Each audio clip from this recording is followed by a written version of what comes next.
It's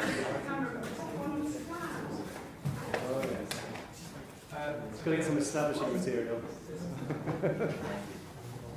Oh, yeah?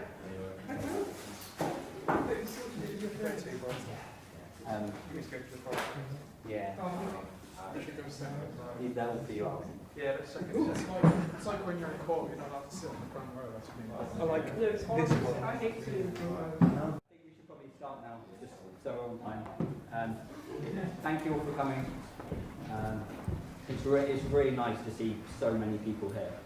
It's really encouraging. I had a dream last night that I was the only one here. So seeing everyone is good. I think Andy will go first, if that's okay. So Andrew is talking on the myth of the value-free science, Dupree, McDowell, and Kant.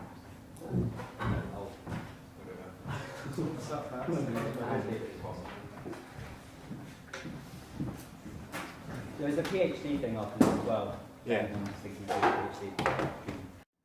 I'd like to read McDowell and Kant back through Hume to try and see the difference between the ontological conception of reason which McDowell offers us, as opposed to the transcendental conception of reason which Kant offers us. I think this sets up an argument, at least, to talk about Dupree, and I'll get into that. But it is very Dupree-like, this paper now.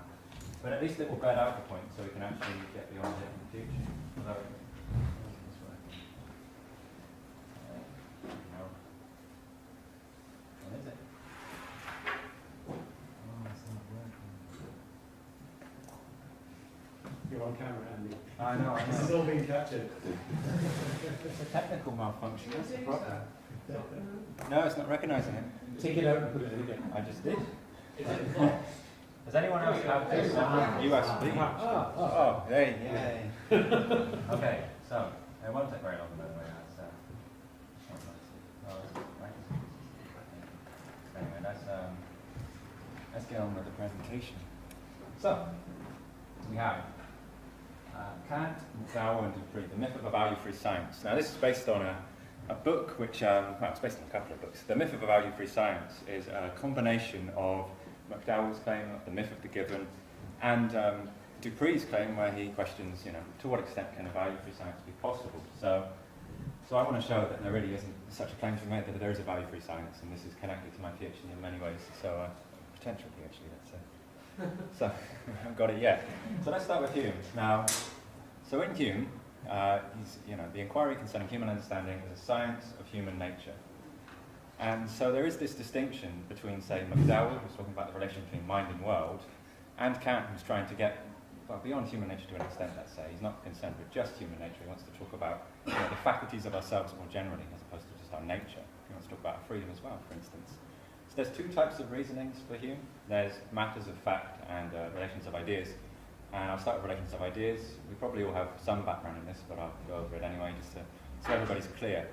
So relations of ideas are the sciences of geometry, algebra, and arithmetic, discoverable by the mere operations of thought, without dependence on what is anywhere in the universe. So it doesn't depend on anything which exists in the world to come up with relations of ideas for Hume. They can be derived completely independent of experience.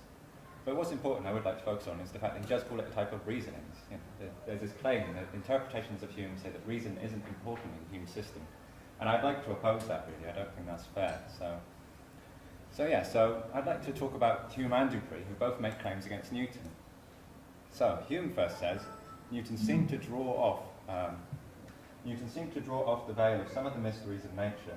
He actually restored her ultimate secrets to that obscurity, in which they ever did and ever will remain. So he's making the claim that because Newton derives these claims just from mathematics, they seem to draw off these problems of nature, these mysteries of nature, but they really don't. They're just mathematical conclusions. And Dupree, in a similar light, says the success of Newton's astronomy was in one sense an intellectual disaster. The unusual fact that Newton's mechanics has a good, naturally occurring model in the solar system has led people to embrace a quite unrealistic ideal of scientific explanation. So the context here is Dupree's giving a claim that science should be considered as disunified and not unified as a science. So we should have many different approaches towards the sciences, not just one. He says it would create a greater taxonomy, that's what he says, a richer taxonomy of debate. instead of supposing that there's only one kind of science. It doesn't make any sense. And Kant arguably does that. Says science has to be necessary, apodictic. It has to follow certain rules which are derivable, or which can be derived from an experience. But Dupree's really arguing against this, and this is where I think the connection between Dupree and Kant lies. I think you can read Dupree back into Kant, and it gives a better account of what Kant's talking about as science. So that's just a bit of background about what I think Dupree gives to Kant, but it's not really that important for this. But then we've got reason and experience, so matters of fact. So in matters of fact, this quote is just showing that Hume wasn't sure about where to place reason within his own philosophy. So he says, if you insist that the inference is made by a chain of reasoning, the connection between these propositions is not intuitive. There is a required medium which may enable the mind to draw such an inference. If indeed it be drawn by reasoning and argument, what the medium is, I must confess, passes my comprehension. So he doesn't really know what the medium of reason is, Although many people say that he just rejects reason, and this is the reason why. It says, reason is and ought only be a slave of the passions, and can never pretend any other offers than to serve and obey them. And most people take from this that it's not important, that Hume's relation to reason, he doesn't see reason as important. Well, not most, but some people have in the past anyway, and it's questionable. And is it important? Well, therefore, is it not important? No, it is important. It is important for Hume. And I take a quote by Newen, who says, reason alone does not provide the motive. However, it is reason that does the groundwork, analysing facts, perceiving relations, and drawing conclusions, all which go to determine which action to perform. But the action will not be performed unless one of the passions is also present. So just because reason is the slave does not indicate that its work is not relevant. To extend the slavery metaphor, we may observe that the slave owners supported slavery for the very reason that the slave's work was found indispensable. Analogously, it must be observed that Hume is most unlikely to hold that reason plays no part in human action. So the fact that he calls it a slave shows that it's doing this indispensable work. And I agree with this quote. I completely agree with this quote. And I think McDowell does something strange to it. He actually, makes the passions a slave to reason. And I'm going to go on to show you why this claim is. So we'll start with McDowell then. So his account is against the myth of the given on one side and coherentism on the other, in Mind and World at least. And I would like to just bet out what the myth of the given is in a minute. But first, he's using this quite constantly. So thoughts about contents are empty, intuitions about concepts are blind. He's very much a Kantian. He thinks that we can break out of the boundaries through Kant. So boundaries of these two positions. So first then, the myth of the given. So the myth of the given is, and this is Fortin's definition from his glossary, a version of epistemological foundationalism based on the idea that there are foundational beliefs that are non-inferentially arrived at and presuppose no other beliefs and constitute the ultimate court of appeal for factual claims. So it's the idea that there just is something given to experience non-inferentially, and we know it to be the case, independent of experience. And Sellers says many things have been said to be given. Sense contents, material objects, universals, propositions, real connections, first principles, and even givenness itself. The point here is that anything which is given just isn't argued for. It's just stated to be the case. It's just a foundational claim. It's not argued for, it's argued from, pretty much. So similar to Kant's distinction between transcendental idealism and realism is what I want to say. But Sellers, in a way, is trying to separate himself from Kant. He's trying to say he's not really doing a Kantian project, although he does say that the rational psychologists, or the rational dogmatists, and the empirical skeptics are examples of the myth of the given, as identified by Kant. But he doesn't think that Kant's pulling out why they are myths of the given. But I would argue that Kant does. Kant does make arguments to this effect. He makes arguments which are in some way analogous to the myth of the given through this distinction between transcendental idealism and transcendental realism. So, transcendental idealism maintains that appearances are mere representations, which, as they are represented, have outside our thoughts no existence, are grounded in itself. So the idea is that the way we see things is only that, the way we see things. Whereas transcendental realists make these modifications of our sensibility into things subsisting in themselves, and hence make mere representations into things themselves. So a transcendental realist is committed to the view the way we see things is the way things are, independent of experience. They are just given. That's the point. That's what I would want to pull out from this. So consider Kant's arguments in the paralogisms, for instance, where he argues against the rational psychologists. He says they misunderstand two uses of the word I, or two uses of the sense I.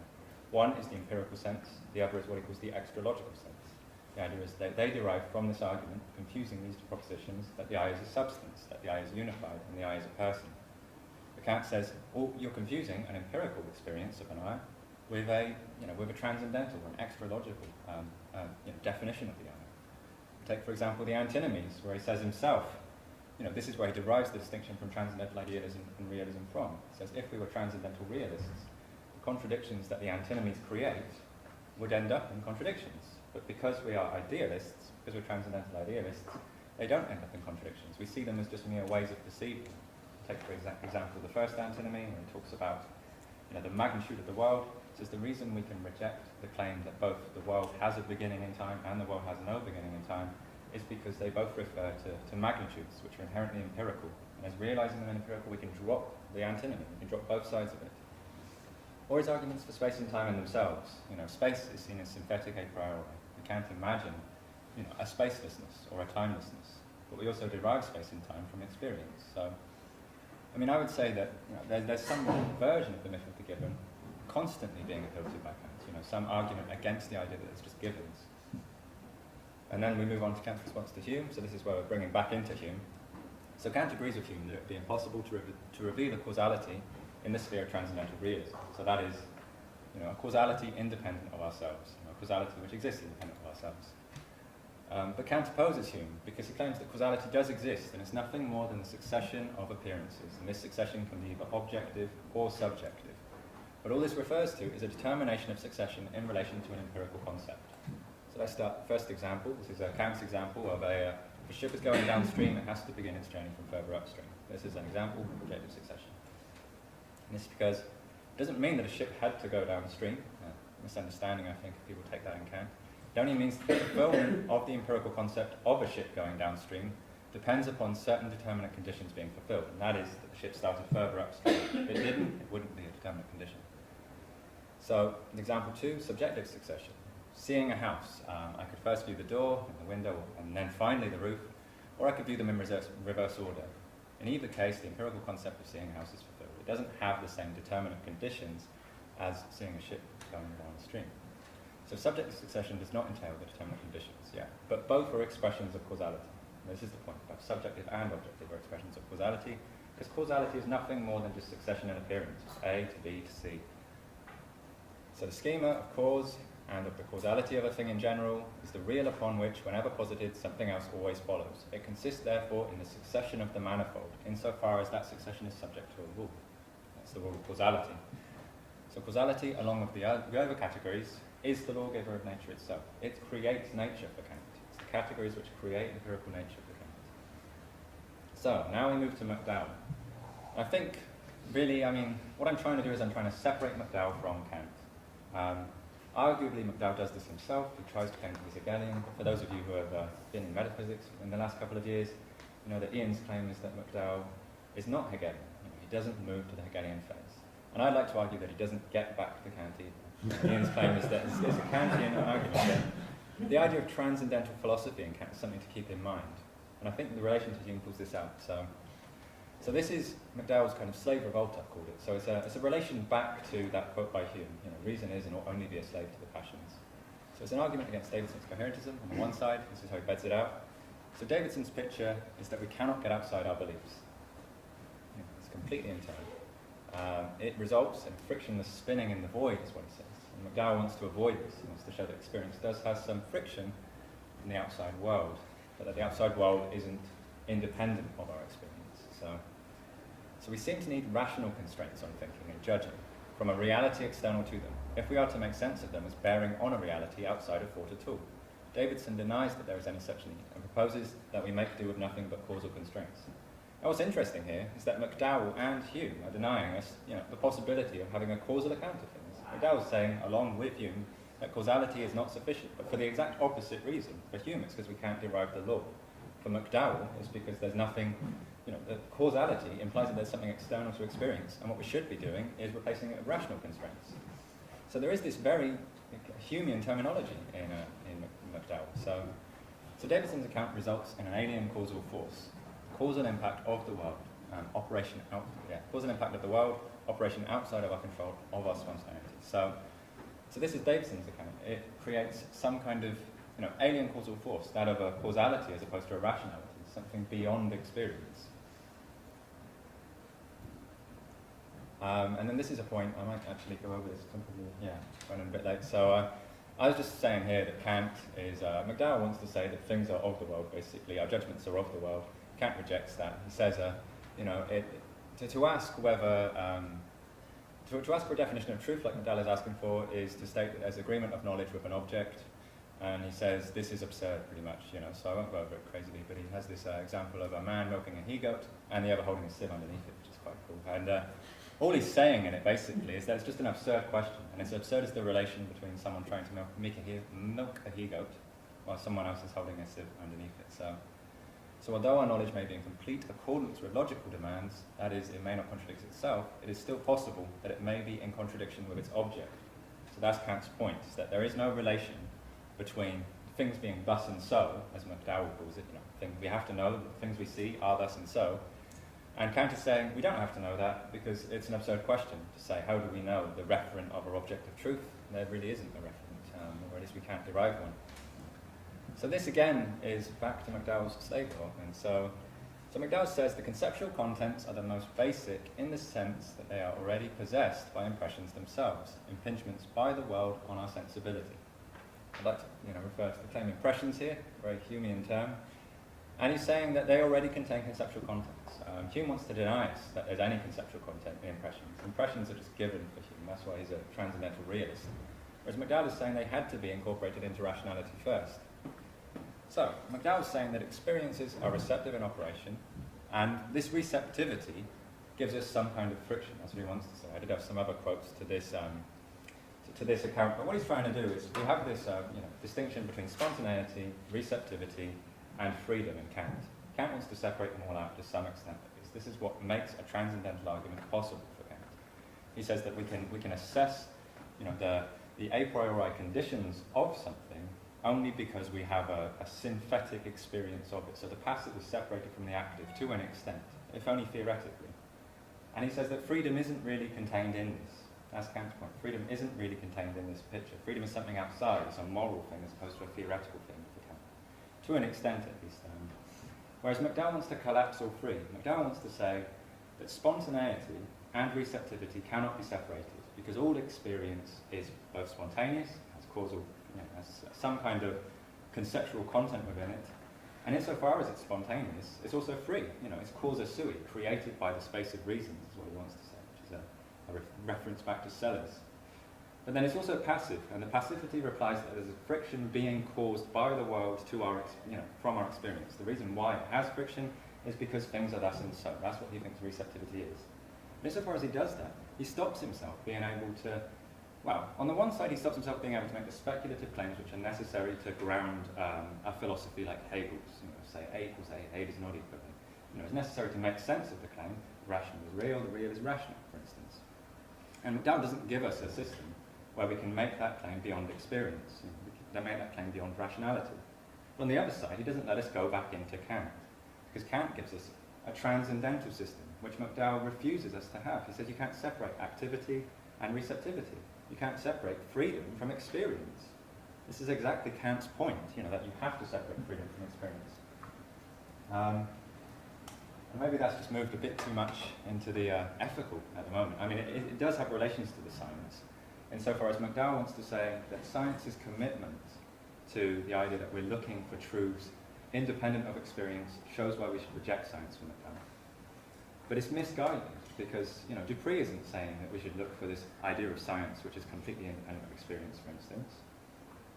But so there are these connections, and I think what it shows is that Dupree is accepting the claim that there are values inherent within science. Dupree is happy to argue from that point, and that's what gives us the grounds to claim that science is disunified in the first place. And for assessing the values which science holds, we can assess a good from a bad science, the values which work as opposed to the values which don't.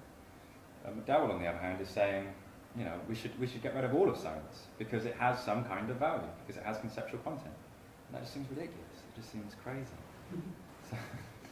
So that's pretty much where I want to go. I mean, I know it's a lot of groundwork in this. There's not very much into the sciences at the moment, but it's just a bigger project than I thought it would be at the beginning.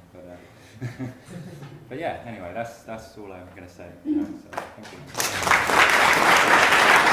you. anyone have any questions for Andy?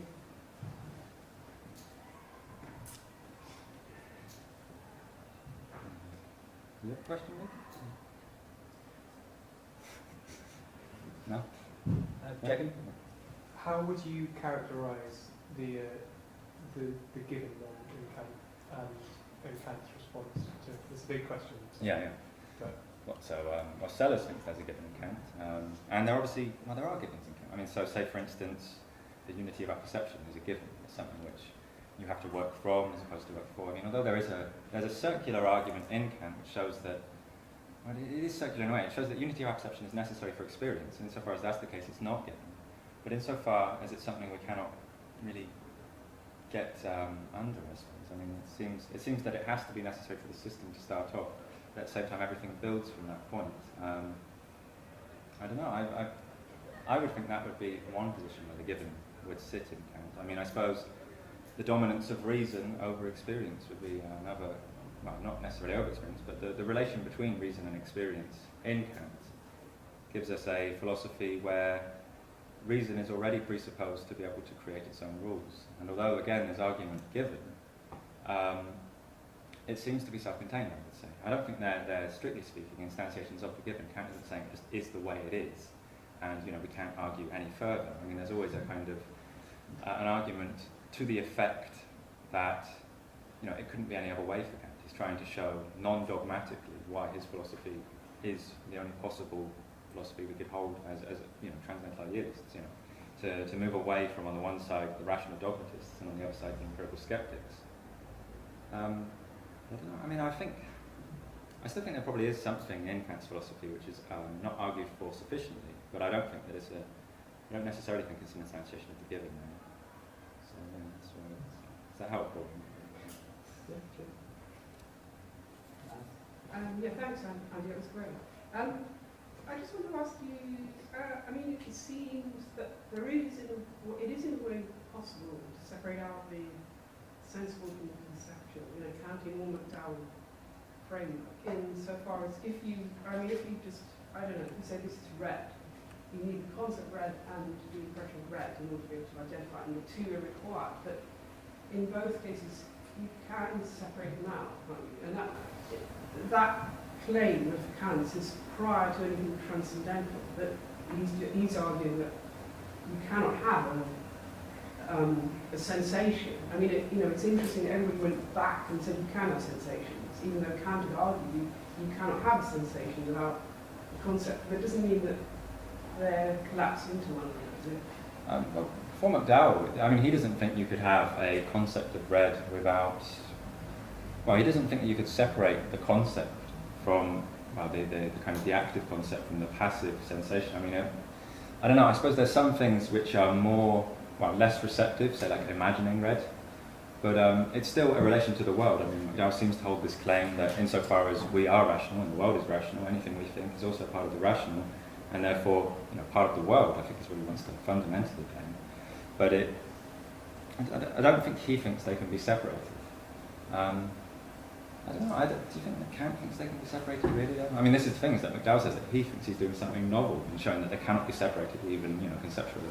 But I don't think that Kant even thinks they could truly be separated. I mean, the idea that when thinking about red, you're not thinking about the sense impression of red, for instance, an intuition of red, seems strange to me. Only that he does distinguish intuition and concept. But theoretically, I mean, I don't know. I mean, intuitions have their own transcendental argument, don't they? So space and time are shown to be synthetic a priori experiences for Kant. Synthetic a priori, yeah. So, and that is before this claim. I mean, this is at the beginning of the analytic. So, I don't know. The transcendental argumentation is already at play at that point in the book.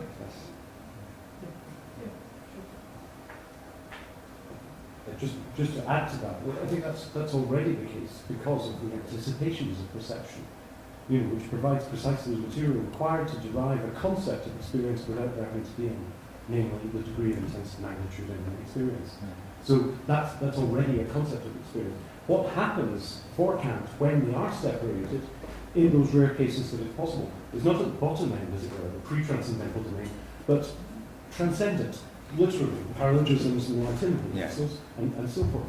So it belongs to the dialectic of pure reason to attempt their separation, in which case your claim is exactly correct, that McDowell is not original, nor is he particularly accurately derivative. Oh, yeah. In fact, I would claim he's like a faulty photocopier that thinks he's photocopying a critique of pure reason, is in fact looking merely at some of the toilet roll that Fichte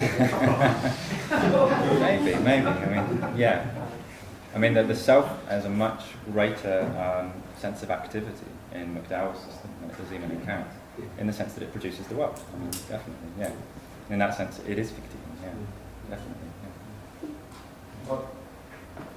But the given, I think Andrew, in a sense, to an extent, hit the nail on the head when he explained that the whole project of Kant's critic is self-contained. And in a sense, this was Nietzsche intuition at the beginning of Beyond Good and Evil, when he said, well, there is nothing new in Kant, but there wasn't all in Molière, when at the end of the Malade Imaginaire, the explanation why the opium makes you sleep is because of its virtue dormitiva, of its sleeping power. And why the Kantian subject knows? Well, because it has a virtus cognitiva, it is a virtue of knowledge. Yeah. There is another way to explain it, and it is self-contained, and it is, in the end, a tautology. I don't know. I mean, the idea that the philosophy's been done before is interesting. So I'm not against the idea that philosophy comes about and you know that ideas are generative in some way. I think the difference is that McDowell is so scathing of Kant on the one side, yet so Kantian, or seems to be Kantian, or maybe a deficient version of Kant. So it's interesting. I mean, I don't disagree with the idea that philosophically ideas are reused. I mean, there was a talk in UWE last term when someone talked about it as thievery, and I thought that was strange, that the idea that philosophical ideas are stolen. I mean, ideas don't really have ownership, you would hope at least. But I don't think, I mean, Kant doesn't seem to be criticising the people he's taking from, at least. I don't think Kant's philosophy is completely original, but I do think that he's probably got a bit more respect for where he's taking his stuff from than say McDowell does. I think McDowell has much respect when it comes to reading philosophy historically, to be honest. So. If I may mediate, I think Learning was confirming something you had mentioned already, that to the extent the idea of the given would only be parasitic on the plausibility of the separation of concepts and experience, whereas experience just is experience because it involves concepts. So the analyticity at the root of the project, in fact, scotches the myth from the outset. It's driven by that, really. Yeah. So I think there was support for your book. Thank you.